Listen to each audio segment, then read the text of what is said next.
मी red Collins आहे. हरे कृष्णा कृष्णा कृष्णा हरे हरे. 16 शब्दांच्या संमोहित करणाऱ्या एका तालबद्ध मंत्राने न्यूयॉर्कच्या ईस्ट विलेजमध्ये काही लोकांकरता LSD आणि इतर मादक द्रव्यांची जागा घेतली आहे. 2nd अव्हेन्यू फास्ट स्ट्रीटवर एक दुकान आहे, ज्यामध्ये एका स्वामीजींनी एक दुकान उघडलं आहे, जेथे त्यांचे अमेरिकन भक्त कृष्ण भावना समजून घेत आहेत. सन 1965 मध्ये भक्ती वेदांत स्वामी प्रभुपाद यांनी एका मालवाहू जहाजाद्वारे कलकत्त्याहून न्यूयॉर्क शहरापर्यंत प्रवास केला. जर कोणी तुम्हाला ही कथा सांगितली तर तुमचा विश्वासच बसणार नाही. पहा, यांना हे 70 वर्षांचे आहेत. यांच्याजवळ पैसे नाहीत, कुणाशी ओळख नाही, यांच्याजवळ काहीच असं नाही ज्यामुळे यश मिळू शकेल. यांनी एक प्रयत्न केला आणि त्याचे रूपांतर एका आंतरराष्ट्रीय आंदोलनात झाले. ते प्राचीन भक्ती ग्रंथाचे केवळ त्यांचे अनुवाद घेऊन आले होते.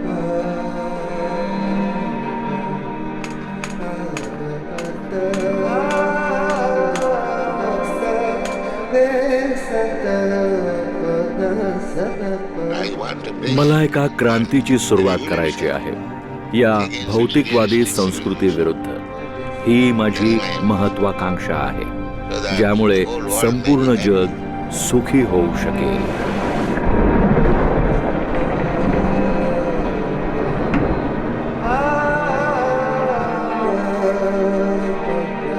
जेव्हा ते अमेरिकेत आले तेव्हा तेथे महान उलथापालथ होत होती आणि त्यांनी तेथील प्रतिसंस्कृतीला एका वेगळ्या प्रकारच्या क्रांतीने उद्ध्वस्त केले.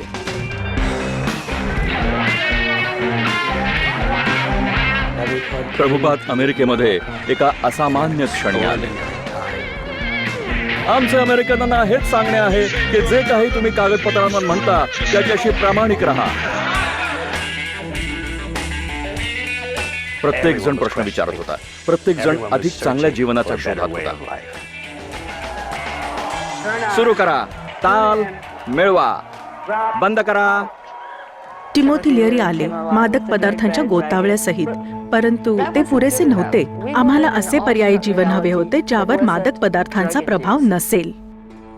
आणि अचानक ही नवीन ऊर्जा पूर्वेकडून येत होती. लोकांनी भारताकडे पाहायला सुरुवात केली होती.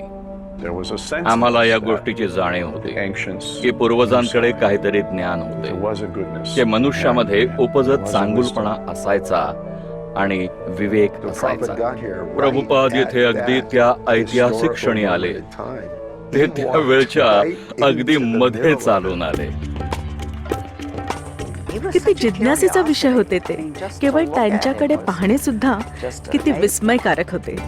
वाह, ते असे व्यक्ती होते ज्यांच्याकडे पाहून तो एखादा आनंद अनुभवत आहेत असं वाटायचे. तो अशा जागेवरून येत होता ज्याबाबत कुणाला काही माहीत नव्हते आणि ज्यापर्यंत पोहोचताही येत नव्हते, आणि म्हणून जिज्ञासा वाढीला लागली. ते म्हणतात, हे आंदोलन एक क्रांती आणण्याकरता आहे, एका वाट चुकलेल्या सभ्यतेच्या जीवनाकडे. प्रभुपाद महान संस्कृती घेऊन आले आणि त्यांच्या अगोदर आलेल्या लोकांच्या महान शिकवणी घेऊन आले. प्रत्येकाला असं वाटतं, मी अमेरिकन आहे, मी भारतीय आहे, मी युरोपियन आहे, मी ऑस्ट्रेलियन आहे, परंतु मी हे शरीर नाही, मी एक आत्मा आहे. जर मी या व्यक्तीला पाहिले, या आत्म्याला संघर्ष करताना जसा मी माझ्या शरीरात करतोय, तर अचानक आपण एक परिवार बनतो आणि मला तुमच्यावर प्रेम करण्यास कारण मिळते. किती सखोल आहे हे. त्यांनी आमच्या या भौतिक जीवनाच्या आधारालाच आव्हान दिले आणि आमच्यापैकी कित्येकांना केवळ अगदी तीच गोष्ट ऐकण्याची गरज होती. आपला उद्देश आहे हे पाहणे की सर्वजण सुखी व्हावेत. आम्हाला हे अजिबात पाहणार नाही की दुसऱ्या कोणाला तरी दुखवून आम्ही सुखी झालो आहोत. नाही, आम्ही प्रत्येकाला सुखी पाहू इच्छितो, परंतु त्यांना हेच माहित नाही की सुखी कसे व्हायचे.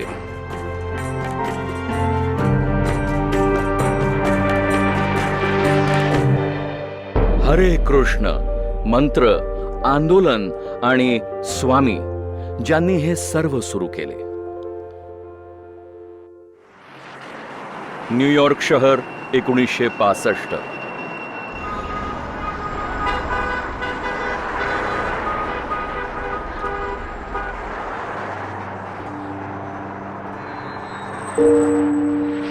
मी न्यूयॉर्कच्या रस्त्यांवर असाच फिरत होतो.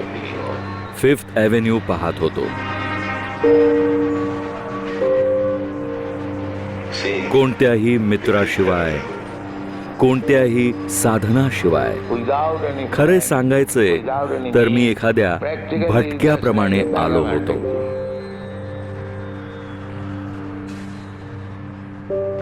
प्रभुपाद एका ऑफिसच्या बिल्डिंगमध्ये राहत होते. कधी एक ऑफिस तर कधी दुसरे. थंडीच्या ऋतूचा भयानक प्रकोप. न्यूयॉर्क राज्याच्या सांघिक संकटग्रस्त प्रदेशांमध्ये रात्री 4 ते 8 इंच जास्त बर्फ जमेल. त्यांना जरा देखील कल्पना नव्हती की बर्फ कसा असेल. त्यांनी कधी बर्फवर्षाव पाहिला नव्हता. माझी महत्वाकांक्षा होती इथे न्यूयॉर्कमध्ये एक मंदिर सुरू करणे. ते अनेक पत्रे लिहून भारतात पाठवत असत, उद्योगपतींना मदत किंवा आसरा मागण्याकरता.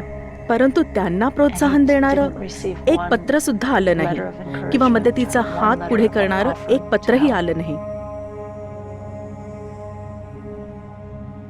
त्यांचे वय 70 वर्षे झाले होते. ते या अनोळखी देशामध्ये अपरिचित होते. पहा, तो आहे हॅम्बर्गर. तुम्हाला याचा अभिमान वाटला पाहिजे. होय, तुमचं म्हणणं बरोबर आहे. मी काय करू शकतो? हे सर्व लोक मांस, मदिरा आणि कामवासनेच्या मागे आहेत. मग ते माझं म्हणणं कसं ऐकतील? कसे काय हे लोक तत्वज्ञान समजू शकतील? ते म्हणतील की कृपया घरी जा. तुम्ही कल्पना करून बघा की त्यांच्याकरता कसे घडले असेल. 19व्या शतकात लहानाचे मोठे होणे. ब्रिटिशकालीन भारतामध्ये अमेरिकेची प्रतिमा जशी तिला लाईफ मॅगझिन मध्ये दाखवतात तशीच होती. एक राक्षसी औद्योगिक राष्ट्र म्हणून. कोरडी स्वतंत्रता आणि अधिकारांवर प्रश्नचिन्ह लावणे. जर तुम्ही विचार केलात, येथे आत्मसंयमाचा संदेश देणे, गरजा कमी करण्याचा, कृष्णाच्या प्रेमाचा, भगवंताच्या प्रेमाचा संदेश देणे किती कठीण वाटले असेल. आणि तरीही तेच त्यांना आता करायचे होते. त्यांच्या गुरूंनी त्यांना सांगितले होते की पश्चिमेकडे जा आणि कृष्णाचा संदेश इंग्रजी भाषेमध्ये बोल. संपूर्ण जगात हा उपदेश पसरव. मी माझी काही पुस्तके घेऊन गेलो होतो, श्रीमद भागवतम, आणि मी स्वतः ही पुस्तके दुकानदारांना विकत होतो, खूप अडचणींना तोंड देत. न्यूयॉर्क हे एक फार महागडे शहर आहे आणि मी पडलो एक गरीब मनुष्य.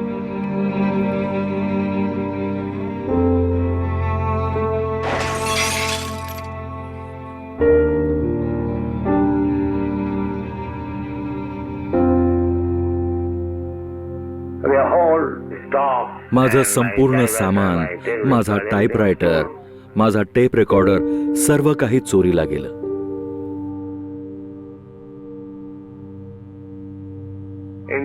अशा प्रकारे मी फार निराश झालो.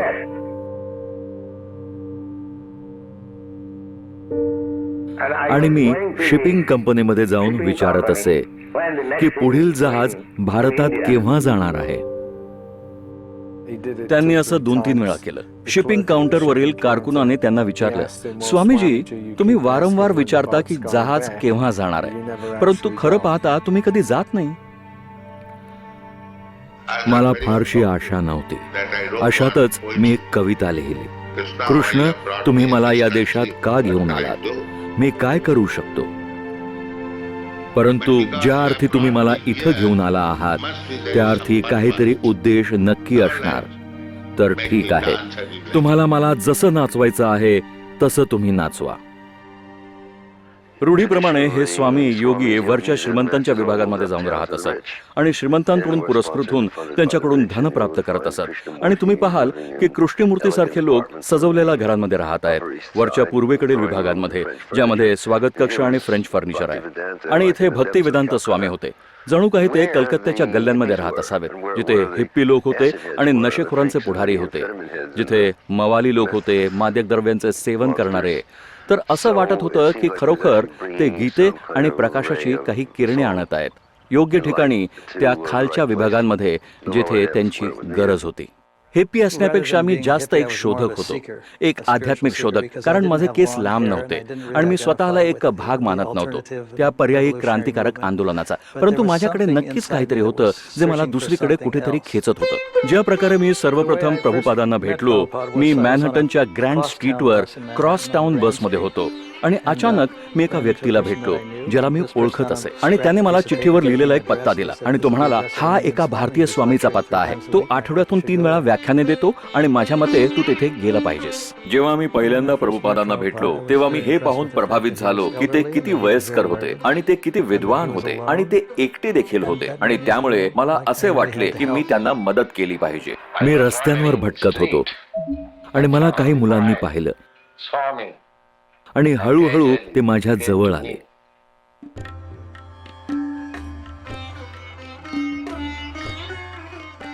त्यानंतर मी मुकुंदाला एक घर शोधण्यास सांगितलं. मी वर्तमानपत्राच्या दुकानावर गेलो जिथे विलेज व्हॉइस ठेवला होता आणि तिथे मी 26 सेकंद ॲव्हेन्यूची जाहिरात बघितली. ते एक मॅचलेस गिफ्ट्स नावाचे भेटवस्तूंचे दुकान होते. ते लोक ती पाटी दुकानावरून हटवणारच होते आणि ते त्यांना म्हणाले, नको नको, आपल्याजवळ जे आहे ते मॅचलेस गिफ्ट्सच आहे.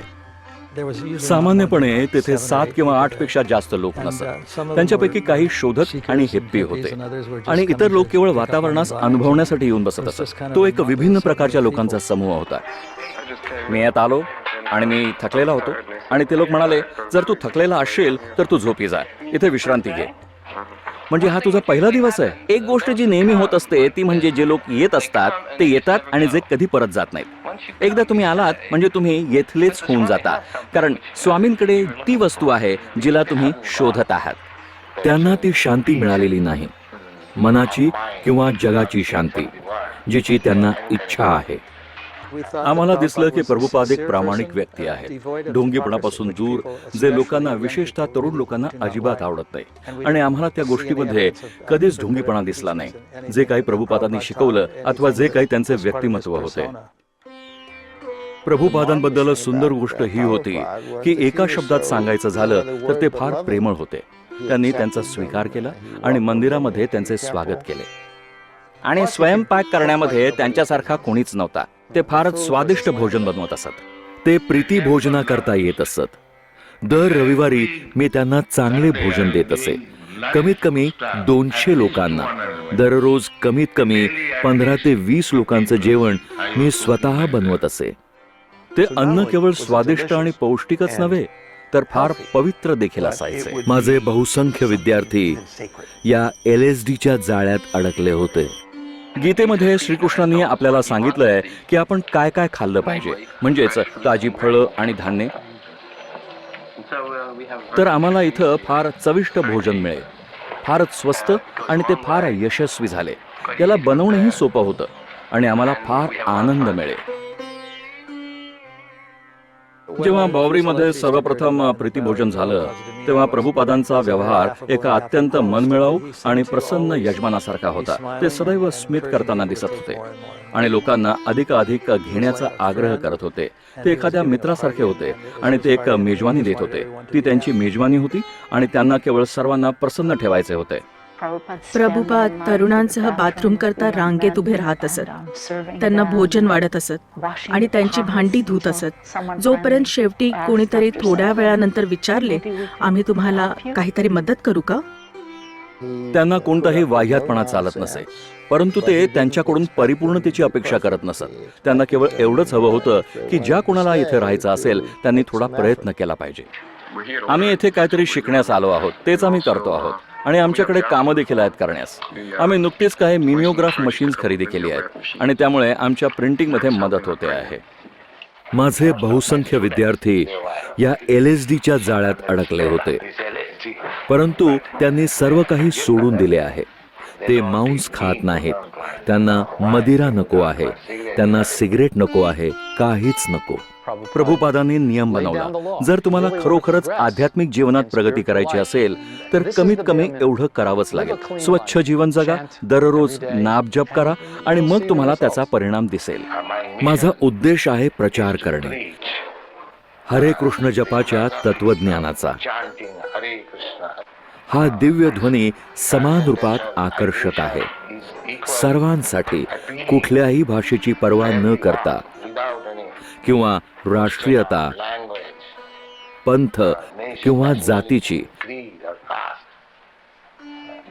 कारण तो ध्वनी आत्म्याच्या गाभ्यातून बाहेर येतो. जी पहिली गोष्ट त्यांनी आम्हाला दिली ती होती आमची नाम जप करायची पद्धत, जी एक फार शक्तिशाली पद्धती आहे आणि ती सर्वांकरता उपयोगी पडते. जर मी रेमंड रेमंड रेमंड या शब्दांवर ध्यान लावलं तर ते बिलकुल समान नाही. कृष्ण शब्द भगवंत आहे. तुम्ही गात आहात, तुम्ही नाचत आहात, तुमचं मन पूर्णपणे भगवंताच्या विचारांमध्ये आहे. यापेक्षा जास्त आणखी काय घडू शकते? कोणत्याही प्रकारच्या योगाचे हेच तर पूर्ण लक्ष्य आहे. जो कोणी हरे कृष्णाचे उच्चारण करतो तुम्हाला पूर्ण मंत्र ठाऊक आहे. हरे कृष्ण कृष्ण कृष्ण हरे हरे, हरे राम राम राम हरे हरे.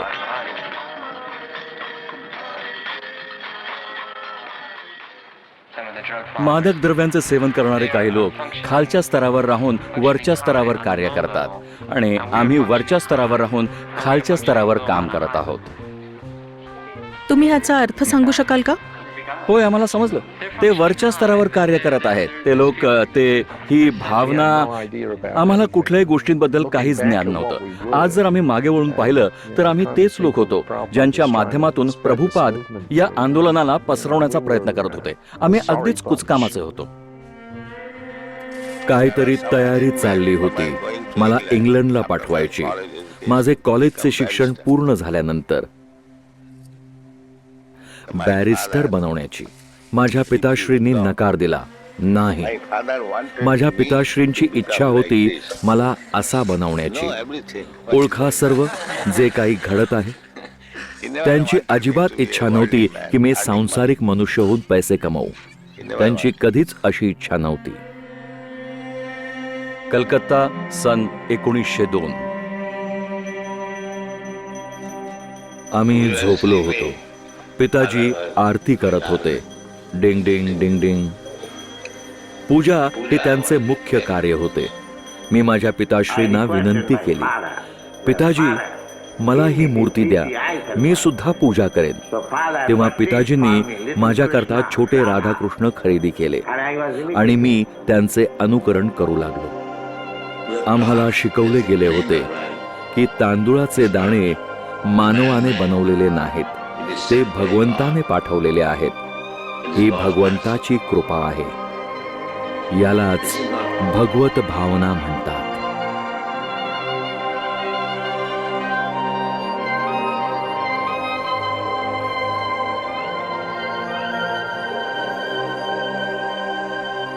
ऐतिहासिकपणे भारत एक अशी जागा आहे जिथे सामान्य जीवनात सुद्धा सर्वांकरता भगवंताच्या इच्छेची ताळमेळ बसवून जगणे सोपे आहे.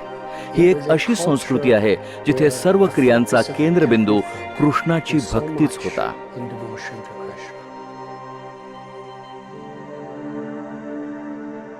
भारताची ती आध्यात्मिक संस्कृती असे मानते की संपूर्ण इतिहासामध्ये मानवतेकरता वेळोवेळी आध्यात्मिक पुनर्जागृतीची नेहमीच गरज राहिलेली आहे. 500 वर्षांपूर्वी कृष्णाच्या भक्तीचे पहिले अन्वेषक महान गुरु श्री चैतन्य महाप्रभू 15व्या शतकाच्या आस्थाव्यस्त जगात भारतामध्ये प्रकट झाले. श्री चैतन्य महाप्रभूंचे आंदोलन एक पवित्र ध्वनीचे आंदोलन होते आणि लोक रस्त्यांवर एकत्र येऊन गायन व नृत्य करत असत. चैतन्य महाप्रभूंनी निर्णय घेतला की ते आपल्या भक्ती आंदोलनाला, आपल्या भक्तिमय आंदोलनाला भारताच्या कानाकोपऱ्यात घेऊन जातील. त्यांनी जरी लाखो नाही तरी कमीत कमी हजारो लोकांना प्रेरित केले की त्यांनी कृष्णाच्या पवित्र नामांचे उच्चारण करावे. लोक विचारत होते, ठीक आहे, हे आंदोलन आहे कशा करता? हे आत्म्याच्या समानतेसाठी होते, हे समजण्यासाठी की आपण ही शरीरे नाही आहोत आणि आपण सर्व बंधू भगिनी आहोत, भगवंताची लेकरे. जिथे कुठे जीवन आहे तिथे पवित्रता आहे. आणि संकीर्तनामध्ये सर्व लोक, हिंदू, मुसलमान, ख्रिश्चन, पारशी सर्वजण सामील झाले आणि ते मार्गामार्गावरून जात होते आणि ते प्रत्येक घरात गेले. चैतन्य महाप्रभू असे म्हणत नाहीत की तुम्ही फक्त कृष्णाचेच नाव जपा. जर तुमच्याजवळ तुमचे स्वतःचे भगवंत असतील आणि जर तुम्हाला त्यांचे नाव आणि पत्ता माहीत असेल तर तुम्ही त्यांचे नाव जपा.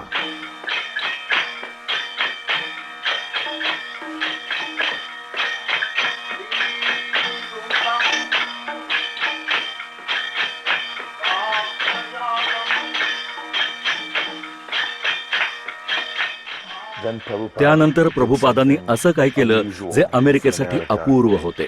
त्यांनी निर्णय घेतला की हीच योग्य वेळ आहे हे कीर्तन, संगीत आणि नृत्य बाहेर रस्त्यांवर घेऊन जाण्याची, जसे चैतन्य महाप्रभूंनी 500 वर्षांपूर्वी केले होते.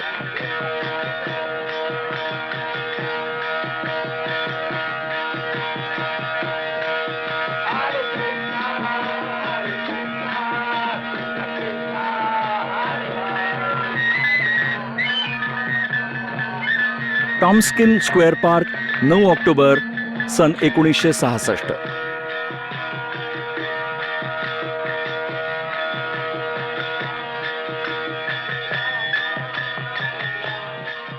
त्यांनी त्यांच्यासारख्या व्यक्तीला त्याआधी कधीच पाहिले नव्हते.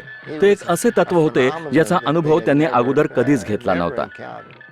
त्यांना पाहून असं वाटत असे की जणू काही ते ब्रह्मांडाचे प्रधानमंत्री असावेत. त्यांना पाहून थोडी भीती वाटत असे, परंतु जेव्हा ते हसत असत तेव्हा मात्र ते संपूर्ण जगाला आपलेसे करत असत. ते समुद्रासारखे होते आणि तुम्ही सुद्धा स्वतःला हसण्यापासून रोखू शकणार नाही.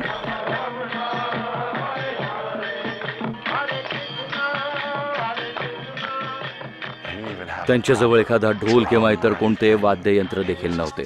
ते तर निव्वळ जे काही त्यांच्याजवळ असेल बस वाजवू लागत असत, केवळ थोडासा आवाज काढण्यासाठी ज्यायोगे ताल कायम राहील. परंतु त्यांच्याजवळ नाम होते. ते एवढ्या श्रद्धेने त्याचे कीर्तन करत असत की संपूर्ण ब्रह्मांडातील लोक त्यांच्याकडे खेचले जातील.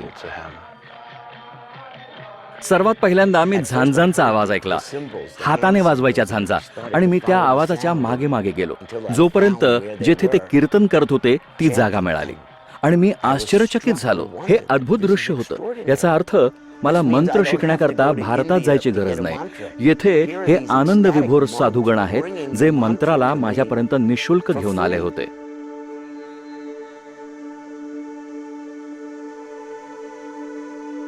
कृष्णाचे नाम जपणे एक अशी परंपरा आहे जी भारतात प्राचीन काळापासून प्रचलित आहे. तो एक मार्ग आहे आणि जेव्हा पूर्ण आध्यात्मिकतेने याचा वारंवार जप केला जातो तेव्हा तो तुम्हाला स्वतः कृष्णाच्या दिशेने खेचून घेतो. ते समजून चुकले होते की जर हरे कृष्णाचे कीर्तन संपूर्ण जगाच्या रंगमंचावर येऊन ठेपले तर त्याने काय होऊ शकते. जर त्यांनी या नामजपाला, दिव्य ध्वनीला स्वीकारले तर मन साफ होईल आणि त्यांना स्वतःची वास्तविक ओळख समजून येईल. याला संपूर्ण समाजाच्या सामूहिक चेतनेला साफ करणे म्हणतात आणि ही गोष्ट सर्व प्रकारची आश्चर्यकारक परिवर्तने आणू शकते. न्यूयॉर्क टाइम्सने छापचित्र छापले. शीर्षक होते, स्वामींच्या थव्याला उद्यानामध्ये आनंद मिळतो. प्रभुपाद म्हणाले, द टाइम्स ऑफ न्यूयॉर्क हे जगातले सर्वात महत्वाचे वर्तमानपत्र आहे. हा लेख माझ्या आंदोलनाच्या आरंभाचे चिन्ह बनला.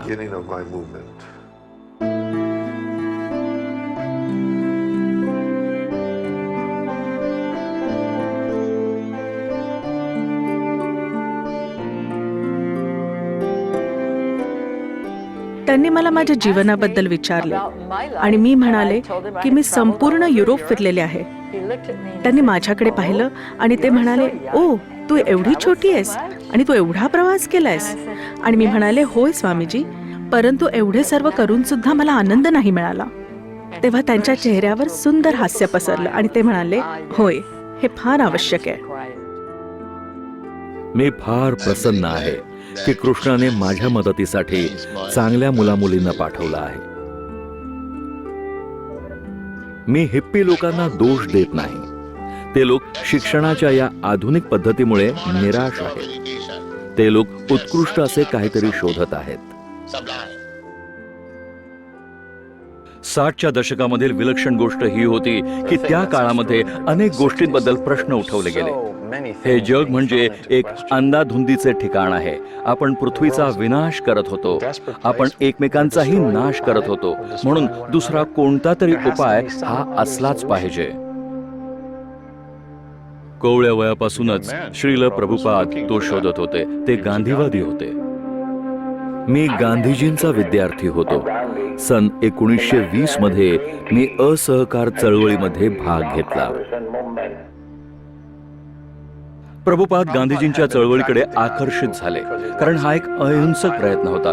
एक विद्रोह अशा परिस्थितीविरुद्ध ज्यांना सहन केले जाऊ शकत नव्हते. परंतु जेव्हा ते आपल्या आध्यात्मिक गुरूंना भेटतात तेव्हा काहीतरी वेगळे घडते. त्यांना आठवण करून दिली जाते की येथे एक दुसऱ्या प्रकारचे आंदोलन चाललेले आहे, जे फार जास्त महत्वाचे आहे. एका मोठ्या उद्देशाकरता, राजकारणी हेतू नाही तर आध्यात्मिक हेतू. सन 1922 मध्ये मला भक्ती सिद्धांत सरस्वतींकडे घेऊन जाण्यात आलं माझ्या एका मित्राद्वारे. भक्ती सिद्धांताबद्दल सर्व काही त्यांची आध्यात्मिक गंभीरता दाखवत होते. ते आध्यात्मिक गुरूंच्या अशा एका शृंखलेमध्ये येतात जी 5000 वर्षांपेक्षाही जास्त जुनी आहे. भक्ती सिद्धांत सरस्वतींचा मुख्य संदेश होता, तू आत्मा आहेस. यालाच शरीरामध्ये जीवनाचा संचार करणारी चेतना असं म्हणतात. आणि त्या जीवनाचे स्वरूप काय आहे? ते शाश्वत आहे. ते पूर्णपणे आत्मज्ञानी आहे आणि आनंदमय, हर्षमय आहे.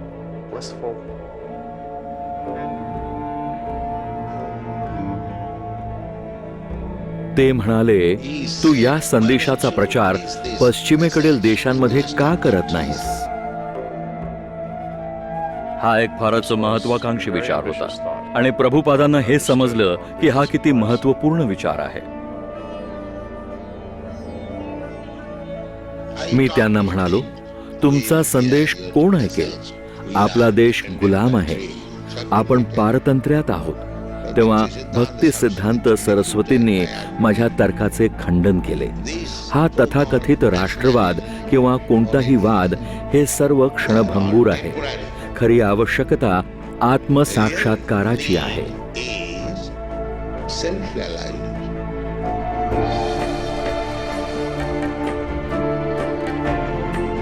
हा एक सार्वत्रिक संदेश होता आणि याला संपूर्ण जगात वितरित करणे फार गरजेचे होते.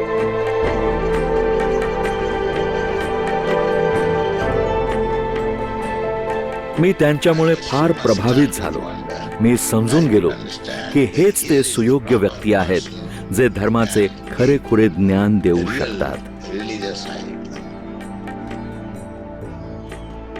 हा प्रभू साक्षात्कार काय असतो? काय घडते जेव्हा एखादी घटना पूर्णपणे जीवनाला बदलून टाकते?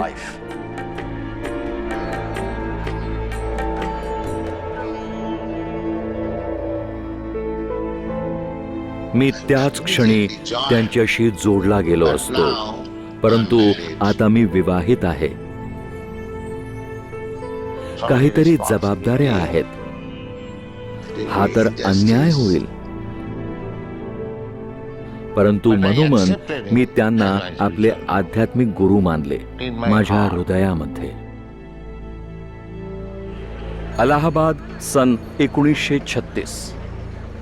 त्यावेळी मी माझी मोठी फार्मसी चालवत होतो आणि त्या फार्मसीच्या मालकाच्या रूपात माझे मोठे नाव होते. माझा व्यापार समृद्ध होत होता. त्यानंतर त्यांच्या गुरूंनी त्यांना दुसरी एक आग्रहपूर्ण विनंती केली, यावेळी एक पत्र पाठवून. जे काही तू माझ्याकडून शिकला आहेस त्याचा प्रचार तू लोकांमध्ये इंग्रजी भाषेत करण्याचा प्रयत्न कर. याने तुझे भले होईल आणि त्या लोकांचेही ज्यांना तू हा उपदेश देशील. ही माझी आज्ञा आहे. आणि त्यानंतर सन 1936 मध्ये ते भगवत धामाला परत गेले.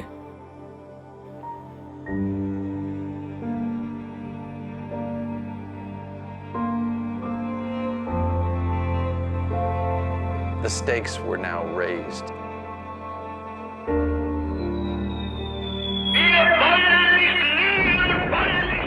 Energies would become even more focused. ऊर्जेचे आता जास्त केंद्रीकरण होणार. As impossible. कशाही प्रकारे त्या गोष्टीला सत्य बनवण्यासाठी मग ती गोष्ट कितीही अशक्य वाटो. मी बॅक टू गॉड हेड नियतकालिक सुरू केले. सन 1944 मध्ये भक्ती सिद्धांत सरस्वतींच्या जन्मदिनी त्यांनी लिहिलेल्या लेखांमध्ये कशा प्रकारे मानवी लोभामुळे दुसऱ्या महायुद्धाची स्थिती बनली याचं विश्लेषण होते. कशा प्रकारे लोक आणि राष्ट्रे यांच्या आपापसातील संघर्षाचे मूळ कारण आध्यात्मिक जागरूकतेचा अभावच आहे. भारताची फाळणी सन 1947. ते लढले आणि कित्येकांचा जीव गेला आणि मृत्यूनंतर काहीच भेदभाव राहिला नाही. कोण हिंदू आहे आणि कोण मुसलमान. नगरपालिकेचे कर्मचारी गोळा झाले प्रेतांच्या ढिगाऱ्यांना कुठेतरी फेकून देण्यासाठी.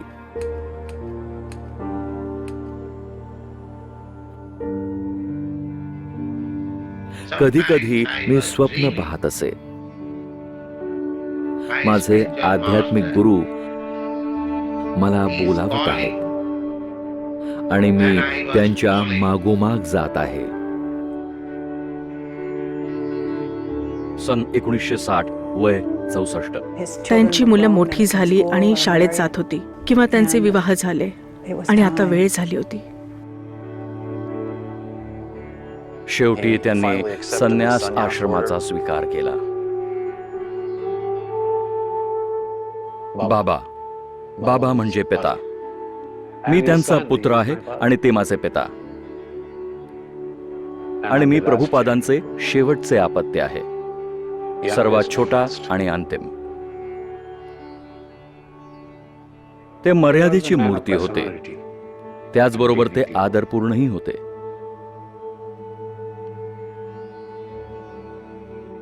मी तर चकितच झालो आणि मला धक्काच बसला जेव्हा मी ऐकलं की माझे पिताजी सोडून जात आहेत.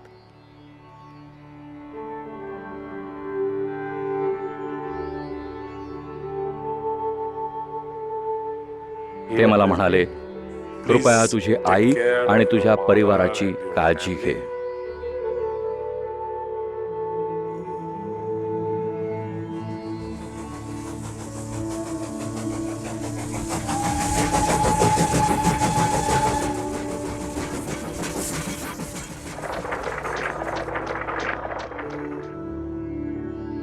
वृंदावन, भारत. वृंदावनाला जाणे म्हणजे शक्ती संचय करण्याचा तो एक मार्ग होता. ते तिथे आहेत याच विचारामध्ये की काय केले पाहिजे कृष्णाला जगापर्यंत घेऊन जाण्यासाठी. हा निश्चितपणे भारतीय संस्कृतीचा एक भाग आहे. प्राचीन काळापासून प्रथा आहे की जीवनाच्या शेवटी व्यक्तीने जीवनाच्या सर्वात महत्त्वपूर्ण कामावर लक्ष केंद्रित केलं पाहिजे. या गोष्टीचा साक्षात्कार करणं की माझा त्या दिव्य पुरुषाशी काय संबंध आहे. पुस्तकांच्या लेखनाचा तो कठीण काळ होता, ज्यामध्ये त्यांनी श्रीमद भागवताच्या त्या पहिल्या 3 खंडांना प्रकाशित केलं होतं. साहित्याच्या विस्तीर्ण भांडाराचे विश्लेषण करून त्यांनी प्रज्ञावान संस्कृत मूल ग्रंथांचे सार काढले आणि त्याला अशा भाषेमध्ये प्रस्तुत केले जिला 20व्या आणि 21व्या शतकातील लोक समजू शकतील. या एका ग्रंथामध्ये संपूर्ण सृष्टीच्या विचाराचे वर्णन केले गेले आहे. या ग्रंथामध्ये ती क्षमता आहे जी चेतनेमध्ये एखादे आंदोलन जागवू शकते, जी त्यांना त्या घटकेची एक आवश्यकता वाटली. तर जेव्हा 3 भाग छापून आले तेव्हा गुरु महाराजांनी मला संकेत दिला की आता तू अमेरिकेसाठी सुरुवात करू शकतोस. आतापर्यंत तर काहीच केले गेलेले नाही, तर कमीत कमी मला प्रयत्न करून पाहू द्या. हे कधीच न होण्यापेक्षा उशिरा होणे जास्त चांगले आहे. ते म्हणाले की त्यांना अमेरिकेला जायची इच्छा आहे. मी चकित झाले. मी म्हणाले, स्वामीजी तेथे जाऊ नका, तुमचं वय खूप झालेलं आहे, तिथे खूप थंडी असेल, तुम्ही सहन करू शकणार नाही. मी म्हणाले, तुम्ही वेडे झाला आहात का? वयोवृद्ध माणसा, तुम्ही तिथे मरायला चालला आहात? तेथे तुमची काळजी घेण्यास कोण आहे? आणि तेथे तुम्ही करणार तरी काय? तरीही त्यांनी आग्रह सोडला नाही. तेव्हा मी म्हणाले, ठीक आहे, आणि मी जलदूतद्वारे त्यांची जाण्याची व्यवस्था करून दिली. तर आपण बोलत आहोत स्वामी AC भक्तिवेदांत यांच्याशी. हॅलो स्वामीजी. बोला. या जीवनाची पूर्तता काय आहे? या जीवनाची पूर्तता स्वतःला समजण्यामध्ये आहे. मी काय आहे हीच सुरुवात आहे. मला दुःख का मिळतं? काय या दुःखाला समाप्त करण्याचा एखादा मार्ग आहे? तर स्वतःला जाणणे. होय, स्वतःला जाणणे. तुम्हाला हरे कृष्ण मंत्र माहित आहे का? नाही, सुरू करा. हरे कृष्णा कृष्णा कृष्णा हरे हरे हरे राम राम राम हरे हरे. आम्हाला फार प्रसिद्धी मिळत होती. ॲलन कॉलमन आले आणि त्यांना रेकॉर्ड बनवायचे होते. एक रेडिओ स्टेशन होते, WBAI वैकल्पिक रेडिओ, जे चित्तवेधक वार्ता आणि वैकल्पिक संगीताकरता ओळखले जात होते. आणि एका रात्री त्यांनी अखंडपणे ती रेकॉर्ड वाजवली. रात्री 10 वाजल्यापासून ते सकाळी 6 वाजेपर्यंत.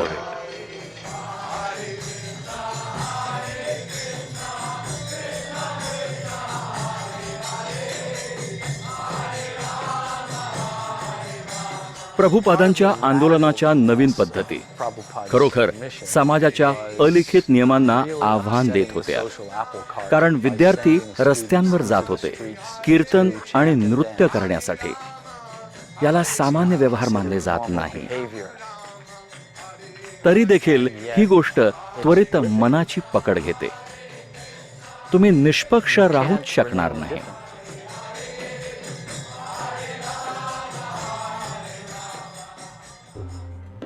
आम्ही हे स्टे हाय फॉर एव्हर नावाची पत्रके बनवत असू, जी लोकांना फार आकर्षित करत असत.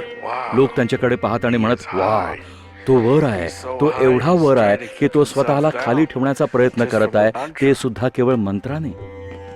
अधिकाधिक प्रमाणात हे अमेरिकन तरुण माझ्याकडे येऊ लागले.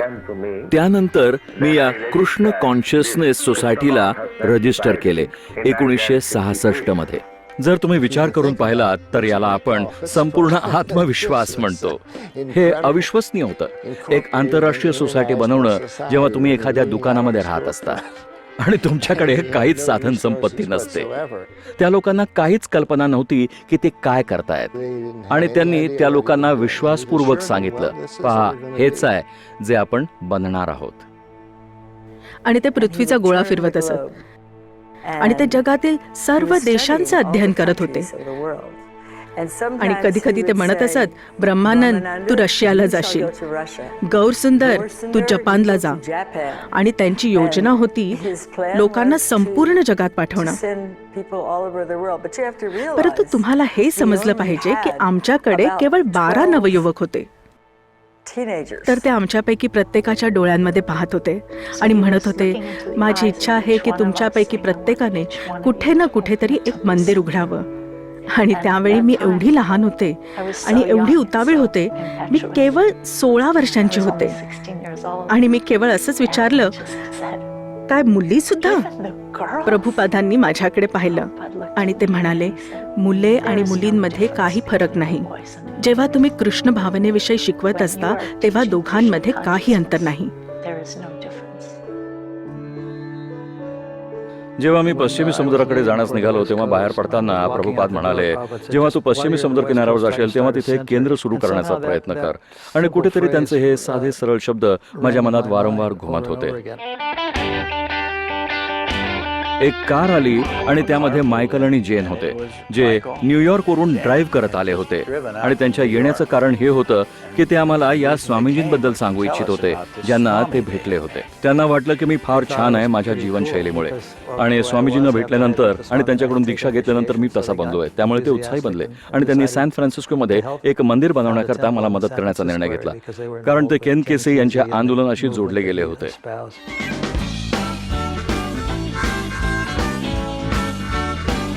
सॅन फ्रान्सिस्को तेव्हाच्या दिवसांमध्ये एका सांस्कृतिक क्रांतीचे केंद्र होते, जिला आता आपण हिप्पी आंदोलन या नावाने ओळखतो. आणि या छोट्याशा नगरामध्ये अचानक 1 लाखांपेक्षा जास्त तरुण दिसू लागले.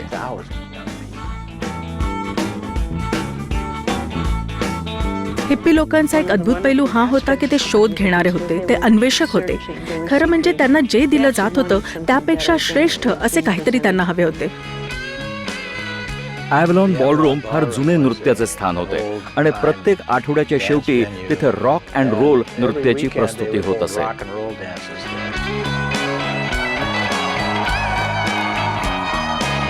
रॉक नृत्य फार चांगली होत असत. ते स्वस्त आणि उत्कृष्ट कलाकार होते आणि आम्ही सर्व एकमेकांना ओळखत होतो.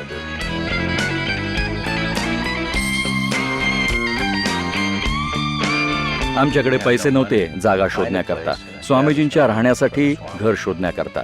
जर ग्रेटफुल डेड आमच्यासह धर्मदाय कार्यक्रम करण्यास तयार झाले असते तर आम्ही थोडे धन जमावू शकलो असतो. आणि खरे म्हणजे आम्ही या मोठ्या बँडचे मन वळवण्यात यशस्वी झालो, मोफत प्रस्तुती करता. तर आम्ही स्वामींना न्यूयॉर्कवरून बोलवण्यासाठी तिकिटे पाठवली. स्वामी येतात, राल्फ नावाचा कुत्रा जवळपास फिरतोय. त्वरित आम्ही त्या व्यक्तीला पाहतो आणि आतापर्यंत ज्यांना आम्ही पाहिलं त्यांच्यापेक्षा हे फार निराळे आहेत. ते आमच्याकरता कोणी वृद्ध व्यक्ती नव्हते, ते किती नवीन, तरुण आणि उत्साहाने भरलेले वाटत होते. तो फार मोठा कार्यक्रम बनला. त्याचे नाव होते मंत्रा रॉक डान्स आणि त्यामध्ये टिमोथी लिअरी आले. आणि ज्या अर्थी ॲलन गिन्सबर्ग त्यांची ओळख करून देण्यासाठी तिथे होते त्या अर्थी ते उत्कृष्ट प्रस्तुतीकरण बनले. आम्हाला भीती होती की हेल्थचे एंजल्स लोक येऊन गडबड करू शकतील, म्हणून आम्ही त्यांना आमचे सुरक्षा रक्षक बनवले.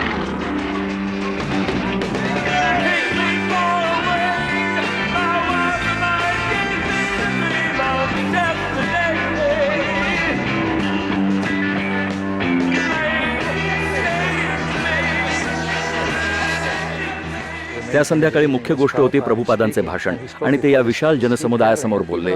जरी ती रविवारची रात्र होती तरी ती जागा लोकांनी खचाखच भरली होती. हरे कृष्ण कृष्ण कृष्ण हरे हरे. जर आपण या दिव्य शब्दांचे उच्चारण केले भक्तिपूर्वक आणि सावधपणे तर ते सर्वात मोठे ध्यान आणि योग आहे. आणि त्यानंतर सर्व बँड्स रंगमंचावर आले आणि त्यांनी स्वेच्छेने कीर्तन सुरू केले. जणू काही संपूर्ण हॉलमध्ये विद्युत शक्ती संचारली असावी.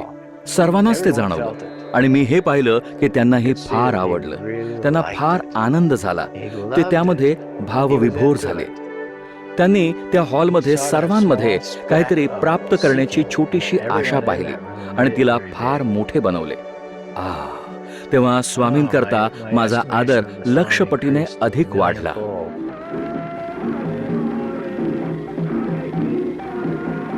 Hippie hill golden gate park सन 1967.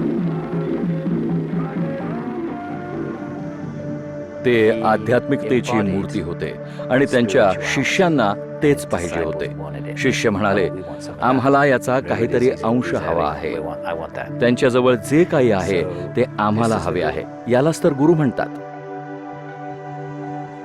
अनेक हिप्पी तर प्रभुपादांच्या प्रेमातच पडले होते आणि भक्तांच्या प्रेमात पडले होते आणि या ठिकाणी त्यांनी हरे कृष्णाला हिप्पी धर्म मानले. जर अमेरिकेमध्ये प्रत्येकाचा कृष्णावर विश्वास निर्माण झाला तेवढा तुम्हाला आहे तर या देशाचे काय होईल, तो कशा प्रकारे बदलेल. ते सर्व फार शांत आणि प्रसन्न राहू लागतील. इथे कोणी हिप्पी राहणार नाही.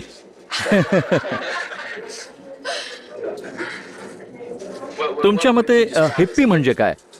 जो सिगरेट पितो? तुम्ही माझ्यापेक्षा जास्त चांगले जाणता. काहीतरी वेगळेपणा.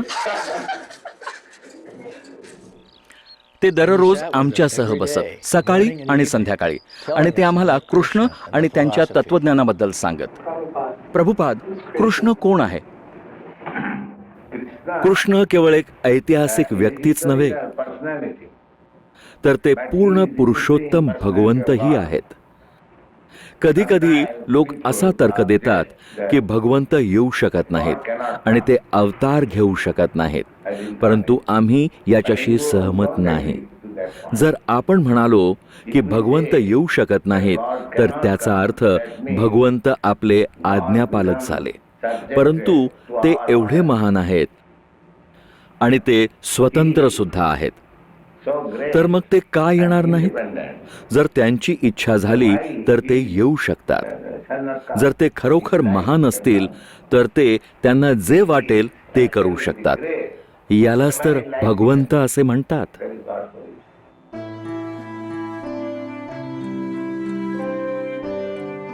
आमचे जीवन तेथे अत्यंत अद्भुत होते. ते फारच छान होते.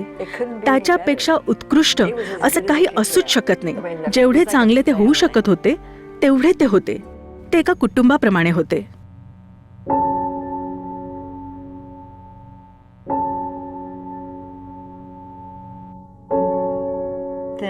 मग एके दिवशी ते थरथर कापू लागले.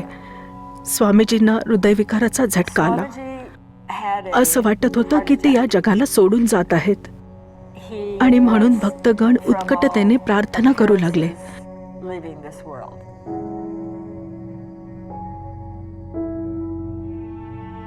संपूर्ण रात्र सॅन फ्रान्सिस्कोमध्ये, संपूर्ण रात्र न्यूयॉर्कमध्ये आम्ही कृष्णाला प्रार्थना करत होतो, कृपया त्यांना आमच्यापासून दूर नेऊ नका.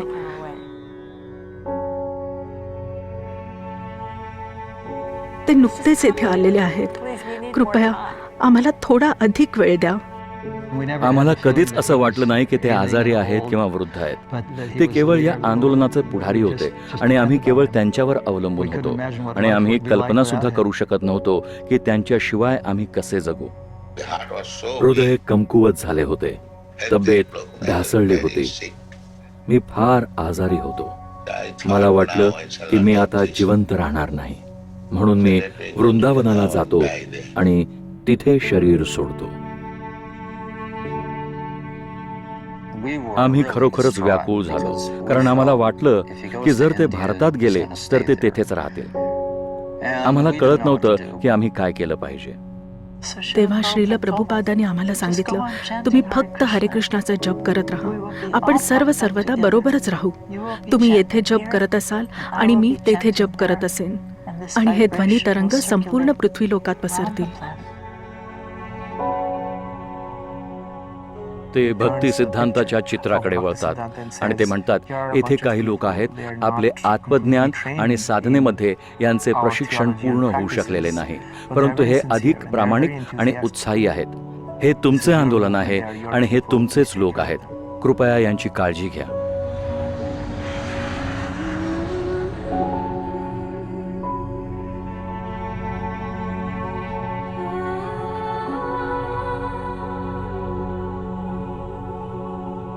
आम्ही निराश होतो.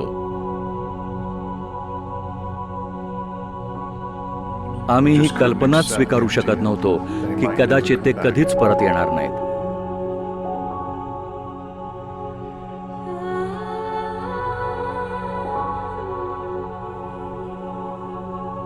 5 महिने आम्ही शोकामध्ये बुडून गेलो होतो.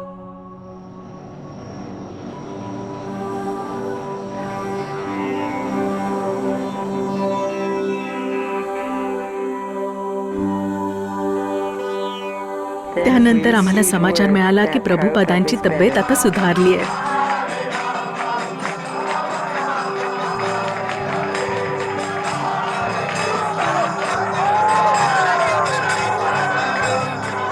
आम्हाला ते परत मिळाले. आता आम्हाला पुढे जायचे होते. आम्हाला त्यांच्याकडून जेवढं जास्त शिकून घेता येईल तेवढं शिकून घ्यायचं होतं.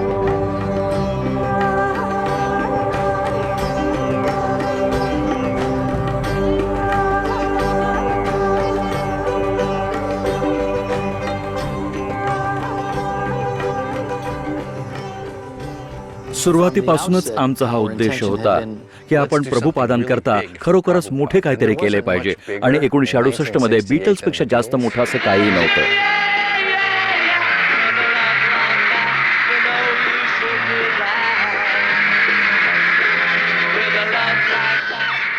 आम्हाला कळलं की बीटल्सचे लोक भारतामध्ये ऋषिकेश येथे आहेत आणि एका गुरुकडून शिक्षण घेत आहेत. नंतर लाईफ मॅगझिनमध्ये त्यांच्याबद्दल मोठी बातमी छापून आली.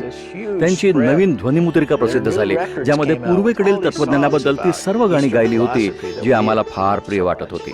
तर मला ही कल्पना सुचली, लंडनला जाऊन प्रभुपादांसाठी एक केंद्र सुरू करा आणि या बीटल्सना भेटा. जेव्हा आम्ही इंग्लंडला गेलो तेव्हा सर्वात आधी आम्हाला ही गोष्ट जाणवली की इथं जागा बनवण्यासाठी आम्हाला एवढ्या मोठ्या शहरात लोकांमध्ये वेगळी ओळख बनवावी लागेल. म्हणून आम्ही आमची मस्तके गुंडवून घेतली. त्यावेळेपर्यंत माझ्या कुरळ्या केसांचे मुंडन करण्याचा विचार मला घाबरवून टाकत असे. मला असं करायची इच्छा नव्हती आणि आम्हाला स्वतःवर या चादरीही ओढून घेण्याची इच्छा नव्हती. पिवळ्या रंगाची चादर आमचा पहिला रंग. आम्हाला वाटले की पिवळा रंग लंडनमध्ये उठून दिसेल. आम्ही स्वतःचे नाव ठेवले राधा कृष्ण मंदिराचा रॉक ग्रुप. आम्हाला रॉक कॉन्सर्ट कार्यक्रमामध्ये काम मिळू लागले.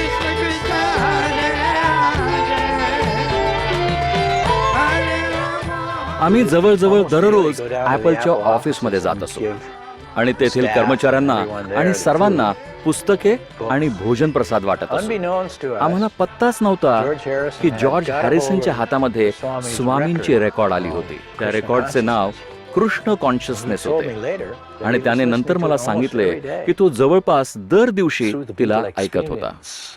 बीटल्सच्या माध्यमातून मी खूप साऱ्या गोष्टींचा अनुभव घेतला आणि मी अनेक लोकांना भेटलो. परंतु मला हे जाणवलं की खरं म्हणजे तिथे असं काहीच नव्हतं ज्यामुळे मला जोश मिळू शकेल. मला त्यापेक्षा चांगलं असं काहीतरी हवं होतं. मी विचार करत होतो मला असं कुठेतरी भेटलं पाहिजे जे मला फार प्रभावित करू शकेल. स्वामीजींनी अल्बमसाठी जी प्रस्तावना लिहिली होती ती त्याने कंठस्थ केली होती. त्याला तिचा एक एक शब्द तोंडपाठ होता. आध्यात्मिक जीवात्मा या नात्याने आपण सर्व मूळ रूपात कृष्ण भावना भावित आत्मे आहोत, परंतु अनादी काळापासून जड पदार्थाच्या संपर्कामुळे आपली चेतना आता दूषित झाली आहे. जीवनाच्या या संकल्पनेमध्ये आपण सर्व भौतिक प्रकृतीच्या साधन संपत्तीचा दुरुपयोग करण्याचा प्रयत्न करत आहोत, परंतु वास्तविकपणे आपण तिच्या जंजाळामध्ये अधिकाधिक फसत चाललो आहोत. एके दिवशी मी ॲपल रेकॉर्ड्स ऑफिसमध्ये पोहोचलो आणि जॉर्ज हॅरिसन तिथे होता. त्याने मला मागे कुठेतरी काही लोकांमध्ये बसलेलं पाहिलं होतं. त्याने दरवाजा उघडला. तो त्या लोकांमधून मार्ग काढत माझ्याजवळ आला आणि म्हणाला, कुठे होतास तू? मी तुला भेटण्यासाठी केव्हापासून वाट पाहत होतो. जॉर्ज आम्हाला भेटण्यासाठी कॉवेट गार्डनच्या एका गोदामामध्ये आला जिथे आम्ही राहत होतो. त्याला हरे कृष्ण मंत्र एवढा आवडला की त्वरित तो म्हणाला, चला 45 रेकॉर्ड बनवूया. तर आम्ही सर्व ॲबी रोड स्टुडिओमध्ये गेलो आणि तिथे ती रेकॉर्ड बनवली, हरे कृष्ण मंत्र. आमच्यापैकी कुणीच तसे अगोदर कधीच केले नव्हते. पॉल मॅककार्टनी तिथे होते आणि त्यांनी कंट्रोल बूथमधून तिला मिक्स करण्याची जबाबदारी उचलली आणि जॉर्ज आमच्यासह गायला. त्याच्याकडे बसून वाजवण्याची एक छोटी पेटी होती जिच्यावर सर्व बाजूने फुले बनवलेली होती. आणि त्यानंतर ॲपलचे कर्मचारी जे तिथे होते ते सर्व कोरसमध्ये सामील झाले.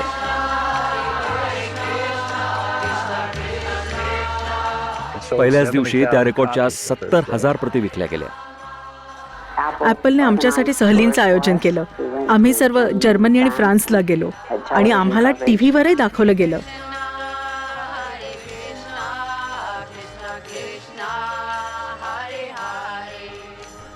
संडे टाइम्स आमची मुखपृष्ठावर बातमी छापू इच्छित होता आणि आम्ही श्रील प्रभुपादांना संदेश पाठवू शकलो. पुढील शीर्षकासहित कृष्ण भावना लंडनला चकित करते.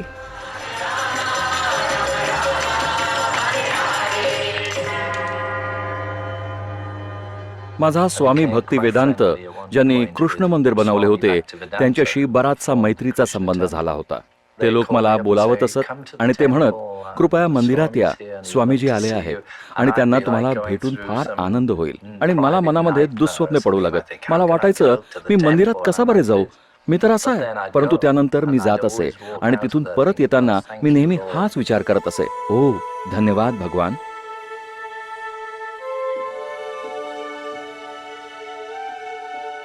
आणि एकदा तो मला म्हणाला, मी कृष्णाकरिता गाणी करू इच्छितो. आम्ही ॲपलमध्ये रंगमंचाच्या मागे होतो आणि तो म्हणाला, हे गाणं ऐक, आणि तो गाऊ लागला, my sweet Lord.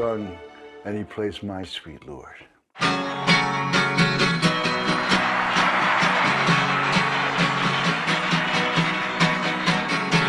Hare Krishna.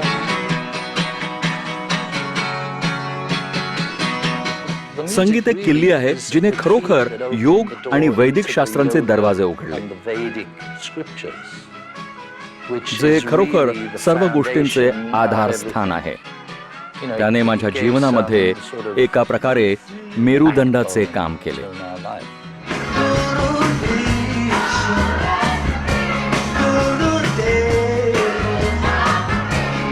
कृष्णाने म्हटले आहे, असा कोणता काळ नव्हता जेव्हा आपण नव्हतो, आणि असा कोणताही काळ असणार नाही जेव्हा आपण नसू.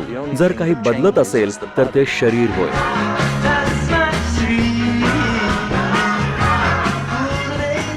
जेव्हा जॉर्जने अशी ओळख करून दिली तेव्हा ती संपूर्ण जगात प्रसिद्ध झाली.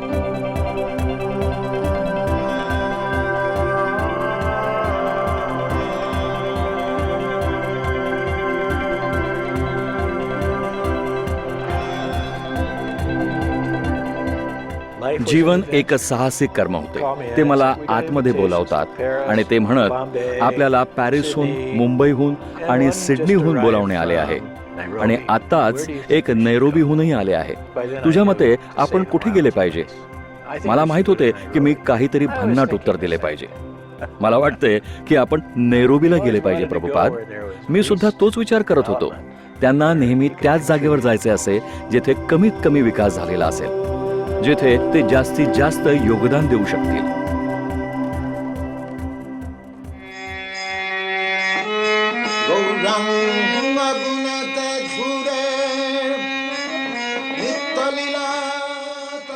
जी ऊर्जा त्यांच्यामध्ये दिसत असे ती अकल्पनीय होती. मी 20-22 वर्षांचा असून देखील त्यांच्यासमोर कुठे टिकू शकत नव्हतो. त्यानंतर 60च्या दशकाच्या शेवटी आणि 70च्या दशकाच्या सुरुवातीला इस्कॉनचा जणू विस्फोट झाला. लोक हे सर्व बाजूनी सामील होत होते. ते सर्व काही आपल्या पत्रांद्वारे सांभाळत असत. प्रभुपादांना शेकडो विद्यार्थ्यांकडून पत्रे येत असत आणि ते स्वतः एकेका पत्राला उत्तर देत असत. प्रभुपादांना कधीच असं पत्र आलं नाही ज्याचं उत्तर त्यांनी दिलं नसेल. श्रील प्रभुपादांकडून येणाऱ्या पत्रांमुळेच कदाचित आम्ही कधी थांबलो नाही. आणि जेव्हा कधी प्रभुपादांकडून एखादे पत्र यायचे तेव्हा ते जोर जोरात वाचून दाखवले जात असे. काही 2-3 पानांची पत्र असत ज्यात प्रत्येक गोष्टीचं उत्तर असे, ज्याच्यामध्ये लिहिलं असे, तू असं कर, त्यानंतर तू तसं कर, आणि त्यानंतर तू हे कर. आणि तसं बघायला गेलो ते मिलानीच्या खोकल्यासाठी तू तिला हे सिरप दिलं पाहिजे. म्हणजे प्रत्येक बारीक सारीक गोष्ट. अनेक वेळा मी हॉलमध्ये कुणाशी तरी कुजबुजत उभा असे. नाही, तुम्ही त्यांना आता भेटू शकत नाही. आणि मला आदेश यायचा, येऊ दे त्यांना आत. कसा आहेस तू? चांगला दिसतोयस, पहिल्यापेक्षा छान वाटतोयस. जेव्हा मी तुला मागच्या वर्षी न्यू वृंदावन मध्ये पाहिलं होतं त्याच्यापेक्षा जास्त चमकतोयस. जो कोणी येई ते प्रत्येकाला भेटत असत. प्रभुपादांकडे सर्वांसाठी वेळ होता.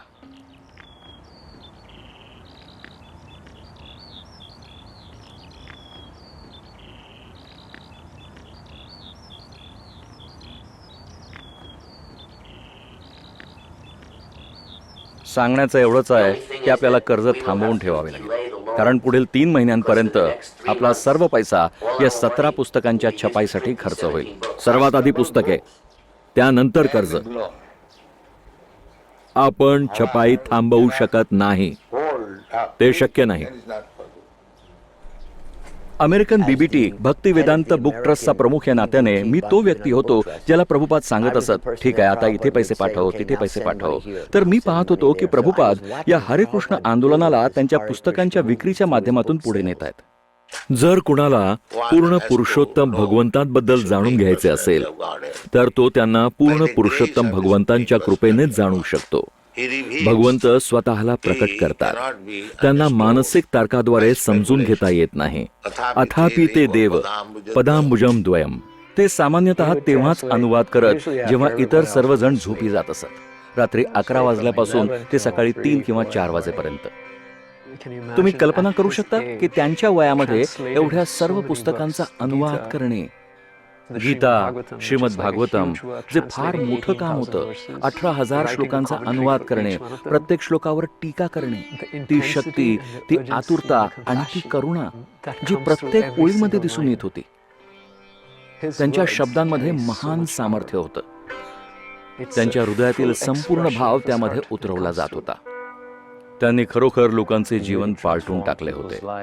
आपल्या साध्या सरळ अनुवाद, टीका आणि तात्पर्याद्वारे. खरे म्हणजे त्यांचे प्रस्तुतीकरण फारच विद्वत्तापूर्ण असायचे. त्यांची इच्छा होती की बुद्धिमान वर्गातील लोकांनी या ग्रंथांचे परीक्षण आणि अन्वेषण करावे, आणि त्यांनी सर्व प्रकारच्या व्यक्तींकडून त्याचे परीक्षण आणि अन्वेषण करून घेतले. सर्वात जास्त आवश्यक हे आहे की तुम्ही स्वावलंबी झाले पाहिजे. ही भगवंतांची व्यवस्था आहे. प्रभुपादांनी प्रकृतीसह ताळमेळ बसवून जगण्याचा आणि स्वावलंबी कृषी समुदाय बनवण्याचा प्रचार केला. आणि याचा देखील की भगवंतांच्या सर्व भेटवस्तूंचा आपण फायदा घेतला पाहिजे आणि कृत्रिमपणे त्यांना बदलण्याचा प्रयत्न करू नये. आपण प्रकृतीने दिलेल्या देणगीचा जसाच्या तसा स्वीकार केला पाहिजे. मी संपूर्ण जगभर फिरलो आहे. कितीतरी जमीन रिकामी पडली आहे, आणि जर आपण तिच्यावर धान्य उगवले तर आपण आजच्या तुलनेमध्ये 10 पटीने जास्त लोकांना खाऊ घालू शकतो. कमतरतेचा काही प्रश्नच उद्भवत नाही. त्यांनी साधी राहणी आणि उच्च विचारसरणीचा आदर्श स्थापित केला आणि दाखवून दिले की जर तुमच्याकडे केवळ 1 एकर जमीन असेल आणि तुम्ही तिची चांगली काळजी घेतली आणि तुम्ही पशूंचे रक्षण केले, विशेषतः गायींचे, तर तुम्ही स्वावलंबी होऊ शकता आणि त्यातून सर्व काही चांगलेच निघेल.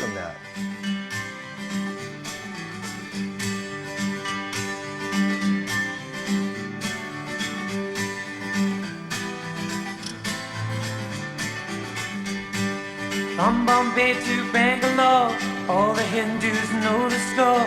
If you wanna live some more, Hare Hare Hare. हरे कृष्ण एक गतिशील परंपरा होती जी फारच वेगाने वाढत होती. भगवद्गीता आणि इतर अनेक शास्त्रांचा युरोपियन, आफ्रिकी आणि आशियाई भाषांमध्ये अनुवाद केला गेला. जिथे कुठे लोक जात असत तिथे हरे कृष्ण असायचे. हास्य अभिनेते विमानतळांवर हरे कृष्णाबद्दल विनोदी चुटके सांगायचे. पहिल्या दर्जामध्ये रात्रीच्या भोजनात अंकुरित बीज आणि हिरवी फुलगोबी मिळते. काय ते जप करणारे हवेत की न जप करणारे? जप करणारे पाठवा. कृष्ण हा घराघरातील शब्द बनला आणि तो संस्कृतीचा भाग बनला.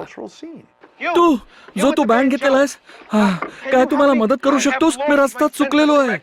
तू हरे कृष्ण बोलून बघितलंस? नाही. मी विचारतो पुनर्जन्म म्हणजे काय? याचा अर्थ हा आहे का की माझा आत्मा दुसऱ्या एखाद्या मनुष्यामध्ये निघून जाईल, किंवा मग एखादा उंदीर किंवा आडवार किंवा दुसरा एखादा प्राणी बनून परत येईन? आमचं पुस्तक घ्या, हे वाचा आणि त्याबद्दल विचार करा.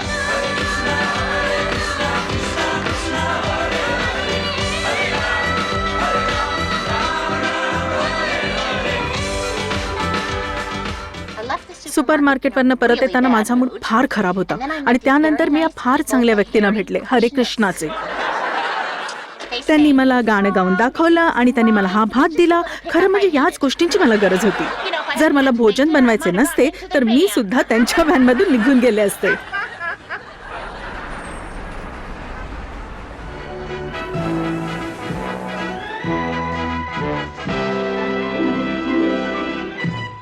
मी समजू शकतो, परंतु तुम्हाला असं नाही वाटत की बायबल, कुराण इत्यादी ग्रंथांशी तुमचा काहीच झगडा किंवा परस्पर विरोधी नाही? म्हणजे त्या तत्वविचारांशी तुमची मतभिन्नता नाही? नाही, कारण अंतिम उद्देश एकच आहे, भगवंत. तुम्ही भगवंतांना समजून घेतलं पाहिजे आणि त्यांच्यावर प्रेम केलं पाहिजे. अशा प्रकारे तुम्ही कोणत्याही धार्मिक प्रक्रियेतून जाऊ शकता. तुम्हाला जर भगवंत म्हणजे काय समजले आणि तुम्ही त्यांच्यावर प्रेम करण्याचा प्रयत्न केला तर तुमचे जीवन परिपूर्ण आहे. जर प्रभुपादांना वाटत असेल की काहीतरी चूक घडत आहे तर ते बिनधास्तपणे त्याच्याबद्दल बोलतील. तुम्हाला जन्म का घ्यावा लागतो, तुम्हाला मरावे का लागते, तुम्हाला आजारी का पडावे लागते, तुम्हाला म्हातारे का व्हावे लागते, याच तर समस्या आहेत. या समस्या आहेत आणि या समस्या जीवनाच्या मानव रूपात सोडवल्या जाऊ शकतात. ते निडर होते आणि फार साहसी होते. कितीतरी वर्षांपासून ते म्हणत होते, मी कम्युनिस्ट देशांमध्ये जाऊ इच्छितो. सर्वजण म्हणाले, नाही, ते अजिबात शक्य नाही, तुम्ही तिथे जाऊ नाही शकत. आम्ही नुकतेच क्युबाच्या मिसाईल संकटातून गेलो होतो. 1971 मध्ये कुणा अमेरिकन निवाशाला रशियाला जाण्याचा व्हिसा मिळाला असेल असं घडल्याचं कुणी ऐकलं नव्हतं. मला हे कळलंच नाही की हे कसं घडेल. जेव्हा मी मॉस्कोच्या विमानतळावर पोहोचलो आणि जेव्हा त्यांना भगवद्गीता मिळाली, तत्क्षणी त्यांनी पोलिसांना बोलावले. जकात खात्यामध्ये तपासणी झाली. पोलीस शिपाई दयाळू होता. तो म्हणाला, फार गंभीर गुन्हा नाही, यांना कैद्यांच्या शिबिरामध्ये पाठवू नका. जसे आम्ही एखाद्या चर्च समोरून जायचो तसे आम्हाला चर्च समोर सैनिक बंदुका घेऊन उभे राहिलेले दिसत. कुणीच चर्चच्या आत किंवा बाहेर जाताना दिसत नव्हते. प्रभुपाद नंतर म्हणाले, रशियातील सामान्य लोक हे आध्यात्मिक आहेत, परंतु त्यांच्या पुढाऱ्यांमुळे ते भगवंतांपर्यंत पोहोचू शकत नाहीत. मी थोडे पैसे बदलण्याकरता बँकेत गेलो होतो. बँकेच्या बाहेर 2 मुलं होती आणि ती माझ्या जवळ आली. तुमच्याजवळ बीटल्सचे एखादे रेकॉर्ड आहे का? मी म्हणालो, नाही, पण बीटल्स माझ्या गुरूंना भेटले होते आणि गुरुजी या क्षणी हॉटेलच्या खोलीमध्ये आहेत. वाह! आणि ते माझ्याबरोबर प्रभुपादांना भेटण्याकरता आले. आणि या रशियन मुलाने प्रभुपादांच्या मुखातून निघालेला एक एक शब्द पिळून टाकला. त्याने सर्व समर्पक प्रश्न त्वरित विचारून घेतले. भगवंत कोण आहे, मी कोण आहे, मी इथे कशा करता आहे, वास्तविक काम काय आहे. आणि प्रभुपादांनी त्या सर्व गोष्टी त्याला समजावून सांगितल्या. प्रभुपादांनी कमी वेळामध्ये त्याला पूर्ण तपशील दिला. कोणताही संशय न सोडता त्यांनी पूर्णपणे त्याला राजी करून घेतले की हे कार्य त्याने स्वतःच्या हातात घेतले पाहिजे आणि त्यासाठी मोठ्यात मोठा धोका पत्करण्यासही त्याने तयार असले पाहिजे. धार्मिक पुस्तकांवर पूर्ण बंदी घालण्यात आली होती. खरं म्हणजे जर कोणी धार्मिक पुस्तक वाचताना पकडला जरी गेला तरी त्याला मृत्यूदंड होऊ शकत होता. मी त्याला माझी भगवद्गीता दिली आणि त्या मूळ ग्रंथापासून त्याने त्याची नक्कल केली आणि त्याचा अनुवाद केला आणि कम्युनिस्टांच्या काळात त्याने संपूर्ण रशियामध्ये त्याला पसरवलं. काही पुस्तकांना देशामध्ये तस्करी करून आणली गेली आणि ते लोक त्या पुस्तकांच्या फोटो प्रती बनवत असत. मी एका फ्लॅटमध्ये गेलो आणि मी पाहिलं की कसे सर्व भक्तगण बसले होते. त्यांच्या हातांमध्ये प्रत्येक पानाची फोटो प्रत होती आणि ते लोक पुस्तकांना शिवत होते. त्यानंतर ते पुस्तकांना एकत्र बांधून बाहेर घेऊन जात होते आणि त्या एका छोट्या बीजापासून हजारो कृष्ण भक्त निर्माण झाले. आम्हा सर्वांना सप्टेंबर महिन्याच्या शेवटी 20 नावांची यादी असलेलं एक पत्र मिळालं. माझी इच्छा आहे की या लोकांनी भारतात येऊन मला सामील व्हावे. मी त्या यादींमध्ये पहिले, माझं नाव त्यामध्ये होतं आणि मला गगन ठेंगणे झाले. शेवटी मी भारतात जाणार. आणि ते पाश्चात्य लोकांना परत घेऊन आले. भगवे कपडे परिधान केलेले, डोक्याचे मुंडन केलेले, शिखा, पवित्र मातीचे टिळे आणि साड्या नेसलेल्या स्त्रिया. म्हणजे हे पूर्णपणे अविश्वसनीय दृश्य होते. अमेरिकन, युरोपियन मुले आणि मुली. आणि त्यामुळे भारतामध्ये जणू वादळ निर्माण झाले. भारतामध्ये त्या अगोदर कुणी असे कधी पाहिले नव्हते. पश्चिमेकडून आलेले साधू. लोक येत असत आणि ते असे निघून जात असत. आमच्या त्वचेकडे पाहत की समजा कदाचित कधीही सफेदी बाहेर निघून येईल. संपूर्ण नगर कृष्ण भावनेमध्ये आपलावीत झाले होते. संपूर्ण नगर भक्तिभावाने पेटून उठले होते.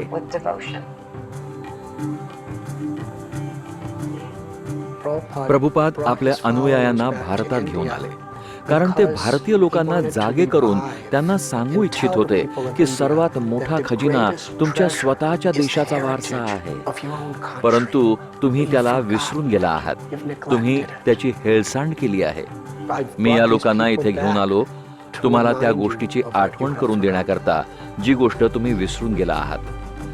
भारत आपल्या आध्यात्मिक संस्कृतीसाठी प्रसिद्ध आहे. तर जेव्हा ते एवढ्या साऱ्या गोऱ्या शिष्यांसह आले तेव्हा चकित होण्याची पाळी आता भारतीयांची होती.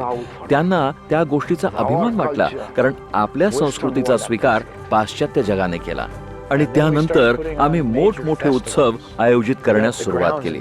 आम्हाला मुंबईच्या मध्यवर्ती भागामध्ये उत्सव साजरा करण्यासाठी मैदान मिळाले आणि आम्ही एक विशाल भव्य तंबू उभारला.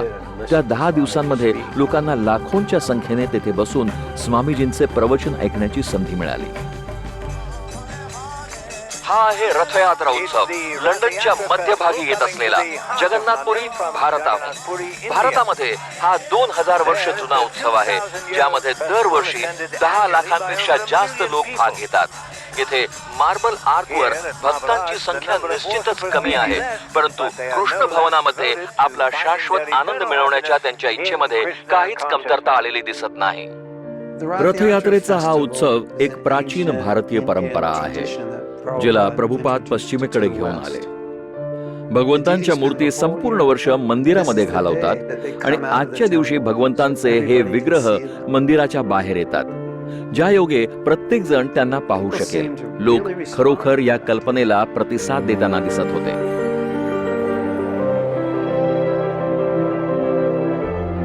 हा प्रभुपादांचा विजय होता. ही रथयात्रा सरळ लंडनच्या प्रमुख उपमार्गावरून निघून ट्रॅफल्गर स्क्वेअर पर्यंत येऊन पोहोचली आणि प्रभुपाद संपूर्ण मार्गात केवळ नृत्य करत चालले होते. यालाच लंडनला जिंकणे असं म्हणतात. त्यांनी ब्रिटिशांवर विजय प्राप्त केला. जेव्हा ते तरुण होते तेव्हा ते सर्वप्रथम आपल्या आध्यात्मिक गुरूंना भेटले होते. तेव्हा ते गांधीजींच्या आंदोलनामध्ये होते. ते ब्रिटिश राज्यामध्ये रुची ठेवत नव्हते आणि आता ते आले आणि त्यांनी ब्रिटनला स्वतःच्या अधीन केले.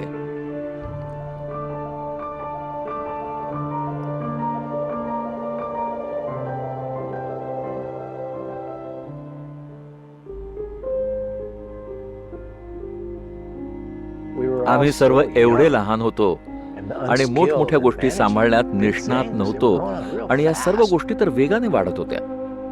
त्याने 2 मंदिरांपासून सुरुवात केली होती आणि जोपर्यंत ते भारतात परत आले तोपर्यंत संपूर्ण जगात 50 केंद्रे बनली होती.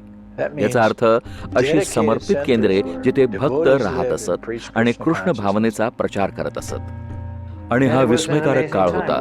आम्ही फार उत्तेजित झालो होतो आणि आम्ही क्रांतिकारक बनत चाललो होतो. म्हणजे अशा प्रकारचे लोक ज्यांना जग बदलायचे आहे. त्यांचे सर्वच शिष्य हेप्पी नव्हते. तेथे असेही लोक होते ज्यांच्याकडे ठोस ऐवज आणि संपादनूक होते, परंतु आध्यात्मिकतेच्या बाबतीत मात्र आम्ही सर्व लहान बाळे होतो आणि त्यांना ही गोष्ट माहित होती. त्यांना हेही माहित होतं की ही आपत्कालीन स्थिती होती. जेवढा म्हणून वेळ त्यांच्यापाशी उरला होता त्यामध्ये त्यांना एक आंतरराष्ट्रीय संस्थेचा आधारस्तंभ निर्माण करायचा होता आणि त्यांना पूर्ण विश्वास होता की जर आम्ही आमच्या सिद्धांतांचे पालन केले आणि आपली शुद्धता कायम राखली तर आम्ही विजयी होऊ. एक गुरु प्रेरणा देतो, शिकवतो, एक सकारात्मक दिशा स्थापित करतो, परंतु शेवटी आपल्यापैकी प्रत्येकाला आपले धार्मिक जीवन स्वतः जगावे लागते. चुका करणे हा कोणतीही गोष्ट शिकण्याचा सर्वोत्तम मार्ग आहे आणि प्रभुपादांना माहित होते की चुका तर होणारच आहेत. आणि हळूहळू जशी आम्ही प्रभुपादांची पुस्तकं वितरित करण्याची कला शिकत गेलो तसा पैसा येत गेला. आणि काही लोक जे विक्रेते होते त्यांनी सत्याला थोडीशी मुरड घालण्याचा निर्णय घेतला, कारण जे विक्रेते असतात ते कधी कधी तसं करतात. आणि लोक येऊन प्रभुपादांना सांगत असत, प्रभुपाद तुम्हाला माहित आहे, जेव्हा ते एखादे पुस्तक विकतात तेव्हा ते म्हणतात की तुम्ही दिलेला पैसा बांगलादेशमध्ये जाणार आहे. यावर प्रभुपाद म्हणाले, जर तुम्ही तसे म्हणून पुस्तक विकत असाल तर तो पैसा देखील तेथेच गेला पाहिजे. आणि ते म्हणाले, तुम्ही हे शिकले पाहिजे की पुस्तक विकण्यासाठी तुमच्याकडून लोकांना केवळ एवढेच सांगितले जाणे पुरेसे आहे की हे पुस्तक त्यांना कसे मदत करेल, त्यामुळेच ते खरेदी करण्यास त्यांना उत्साह येईल. यालाच एका आध्यात्मिक पुस्तक विक्रेत्याची पवित्रता म्हणतात. अशा प्रकारे आमच्यामध्ये प्रेरणा तर होती, परंतु आम्ही थोडे आक्रमणशील होतो.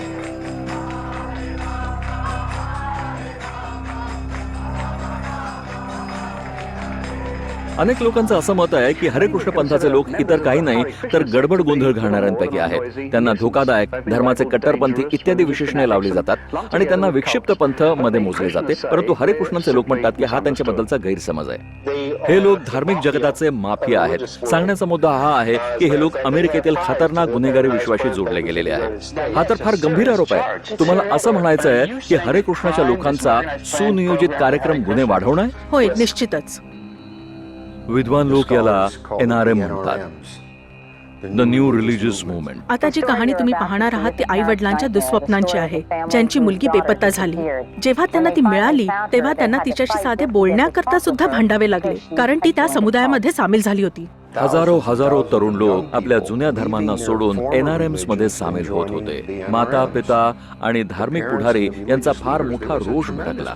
चेरिल झिमोरा 18 वर्षांची आहे. ती युनिव्हर्सिटीमध्ये शिकत होती आणि कोषागारात नोकरी करत होती. तिने शिक्षण आणि नोकरी या दोन्ही गोष्टी सोडून दिल्या आणि ती त्या धार्मिक समुदायामध्ये सामील झाली. आज आपल्या आध्यात्मिक गुरूंकडून दीक्षा घेतल्यानंतर ती म्हणते की तिला खरा आनंद मिळालेला आहे, परंतु तिच्या आईला आणि तिच्या काकूला तसे वाटत नाही.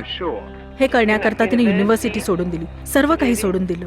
ती नोकरी सुद्धा करत नाही आणि मला याच्यात थोडे देखील भविष्य दिसत नाही. पुढे येणाऱ्या 10 वर्षांच्या काळात काय होणार आहे? तुझी आई या काळजीमध्ये आहे की तू जे काही बोलतेस ते याकरता की तुझ्या मेंदूची धुलाई करण्यात आली आहे. तुला काळजी वाटत नाही की तुझी आई काळजी करते? होय, ही फारच काळजी करते. एवढी काळजी करायची काहीच आवश्यकता नाही. हे सर्व आई वडील भयभीत झाले. हे लोक खरे म्हणजे लोकांना पळवून नेत होते. तुम्ही रस्त्यावर चालत असाल आणि ते तुम्हाला उचलून गाडीमध्ये फेकतील आणि ते म्हणतील तुझे आई वडील मागच्या गाडीतून येत आहेत, आम्हाला तुझ्याशी काही बोलायचं आहे, आणि ते तुम्हाला एखाद्या हॉटेलमध्ये ठेवतील. आई वडील पैसे देऊन लोकांद्वारे आम्हाला पळवून नेत होते आणि आमचं डोकं ठिकाणावर आणण्याचा प्रयत्न करत होते. तर अशा प्रकारे डोकं ठिकाणावर आणण्याचा देखील एक धंदा सुरू झाला. तुम्हाला असं वाटतं का की या लोकांकडे मनाचे वशीकरण करण्याचे तंत्र आहे जे तुमच्या मते धोकादायक आहे? होय, हरे कृष्णाचे लोक यामध्ये सर्वात मोठे आहेत आणि ते त्याच तंत्राचा वापर करतात. ते तंत्र गयाना जिम जोन्स पासून वेगळे नाही आणि ते हिटलर पासूनही वेगळे नाही. अँटीकल्ट आंदोलनाने हा सिद्धांत बनवला की जो कोणी या आंदोलनांमध्ये सहभागी होत असेल तो स्वतःच्या इच्छेने त्यात सामील होत नसणार. त्याच्या मनाचे वशीकरण करूनच तसे घडवले जात असणार किंवा त्याच्या मेंदूची धुलाई केली गेली असणार. होय, प्रभुपादांनी अनेक वेळा हे स्वीकारले देखील. होय, आम्ही मेंदूची धुलाई करत आहोत. मेंदू फार घाणेरडा झालाय आणि आम्ही त्याला साफ करत आहोत. हा खटला होता पीपल विरुद्ध मर्फी. 2 भक्तांविरुद्ध गुन्हेगारीचा आरोप लावून खटला चालवला गेला न्यूयॉर्कच्या सुप्रीम कोर्टामध्ये. हा आमच्या सर्व तत्वांवर हल्ला होता ज्यांचे आम्ही पालन करतो. भगवद्गीतेच्या मूलभूत सिद्धांतांवर हल्ला की भगवद्गीता हेच मनाचे वशीकरण करण्याचे साधन आहे. प्रभुपाद म्हणाले आपल्या बचावासाठी आपले वक्तव्य असेल संपूर्ण श्रीमद भागवतम, भगवद्गीता, भक्तिरसामृत सिंधू, उपदेशामृत. ते म्हणाले तुम्ही आपली सर्व पुस्तके समोर ठेवा. ठीक आहे, चालू द्या खटला वर्षानुवर्षे. जेवढा त्यांच्यावर वार केला गेला तेवढेच ते जास्त स्फूर्तिवान बनत गेले. ते एक योद्धा होते. प्रभुपादांना सत्यासाठी लढणे आवडत असे. 6 महिन्यांनंतर शेवटी न्यूयॉर्क सुप्रीम कोर्टाचे न्यायाधीश जस्टिस लीही म्हणाले हे लोक एका खऱ्या धर्माचे पालन करीत आहेत. या धर्माची पाळेमुळे भारतात आहेत आणि तो हजारो वर्षांपासून चालत आलेला आहे.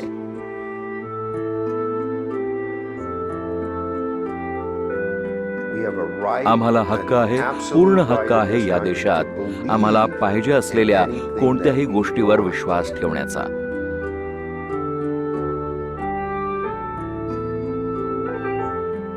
याला नेहमी करता एक ऐतिहासिक क्षण मानले गेले आहे. याचा उल्लेख प्रत्येक लॉ रिव्ह्यू आर्टिकल मध्ये सापडेल. याचा उल्लेख अँटी कल्ट आंदोलनाच्या इतिहासावर छापल्या गेलेल्या सर्व आर्टिकल्स मध्ये सापडेल.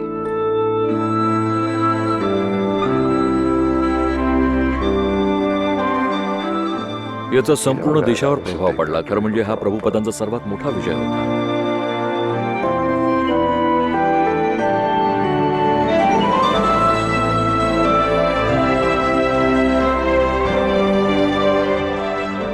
जर तुम्ही कृपया कृष्ण भावना भावित बनलात आणि आनंद विभोर होऊन कीर्तन व नृत्य केलं भगवंतांच्या भक्तिमय प्रेमासहित, तर संपूर्ण जग तुमच्या मागे येईल आणि हे जग वैकुंठ बनेल जिथे कोणतेही दुःख किंवा कष्ट नसेल. फार फार धन्यवाद. प्रभुपादांचा असा विश्वास होता की कृष्णाचे प्रेम कोणत्याही अडथळ्याला दूर सारू शकते. भगवंतांच्या प्रेमामध्ये खूप शक्ती आहे जे इतर कोणत्याही गोष्टीत नाही, आणि हे प्रेम सुनामीप्रमाणे सर्व दिशांना पसरेल.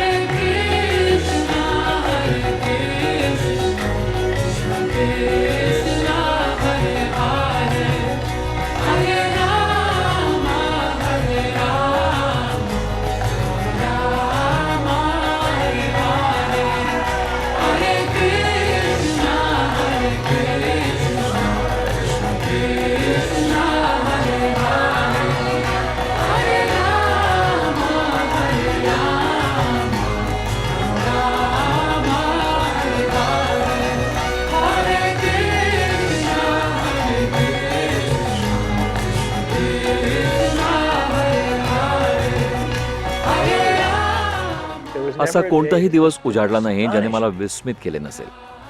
असा कोणताही क्षण आला नसेल की जेव्हा मी त्यांच्या दरवाजापर्यंत आत जाण्यासाठी पोहोचलो असेन आणि मी पूर्णपणे उत्तेजनेने भरलेलो नसेल. मला कधीच माहीत नसायचे की काय होणार ज्या क्षणी मी तो दरवाजा उघडेन. प्रभुपाद सर्व गुरूंपेक्षा पूर्णपणे वेगळे होते. त्यांचं बोलणं, त्यांचं वागणं या दोन्हींमध्ये काहीच अंतर नव्हतं. त्यांनी आपले विशिष्ट प्रेम आपल्या अनुयायांमध्ये वाटले आणि त्यांच्या अनुयायांनी तेच प्रेम एकमेकांमध्ये वाटले. हाच तो धागा आहे ज्याने त्यांच्या आंदोलनाला एका सूत्रामध्ये बांधून ठेवले आहे, आणि हीच त्यांची अंतिम इच्छा देखील होती.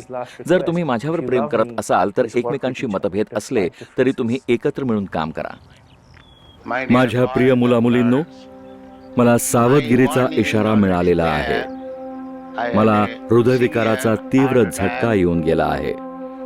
तर चैतन्य महाप्रभूंचे कार्य आता तुमच्या हातात आहे.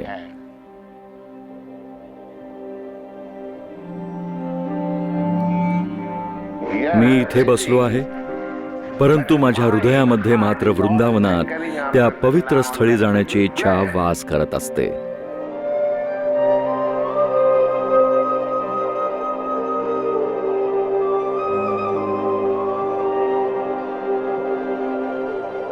वृंदावन, भारत, सन 1977.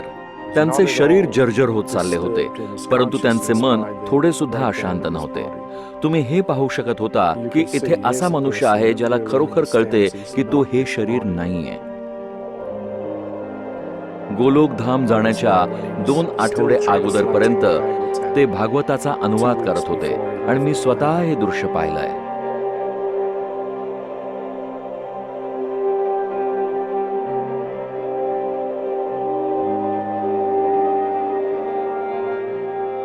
आपल्याला हे शाश्वत जीवन मिळाले आहे, आणि शाश्वत जीवनामध्ये आपल्याला अपार स्वातंत्र्य मिळाले आहे आणि अपार शक्ती मिळाली आहे.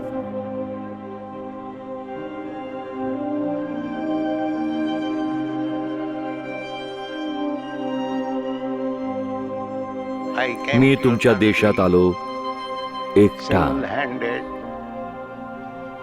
केवळ या झांझांसहित, आणि आता तुम्ही एवढे सगळेजण हरे कृष्णाचे कीर्तन करत आहात. हेच माझे यश आहे.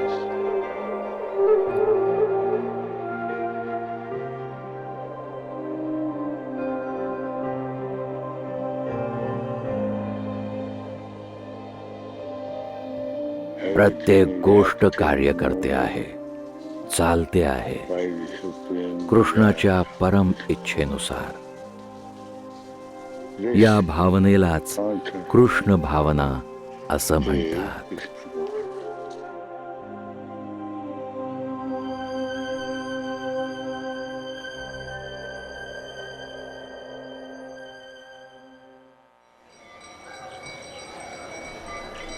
एसी भक्ती वेदांत स्वामी प्रभुपाद यांनी 14 नोव्हेंबर 1977 रोजी देहत्याग केला.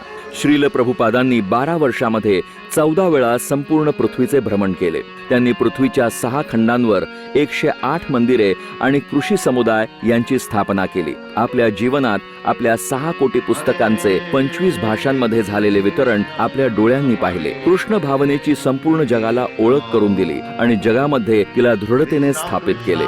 आज 820 मंदिरे कृषी समुदाय, भोजनालये, पाठशाळा आणि महाविद्यालये आहेत. 52 कोटी पुस्तके 87 भाषांमध्ये वितरित झाली आहेत. शाकाहारी भोजनाच्या 3 अब्ज थाळ्या वितरित झाल्या आहेत. Hare Krishna, Hare Krishna, Krishna Krishna, Hare Hare, Hare Rama, Hare Rama, Hare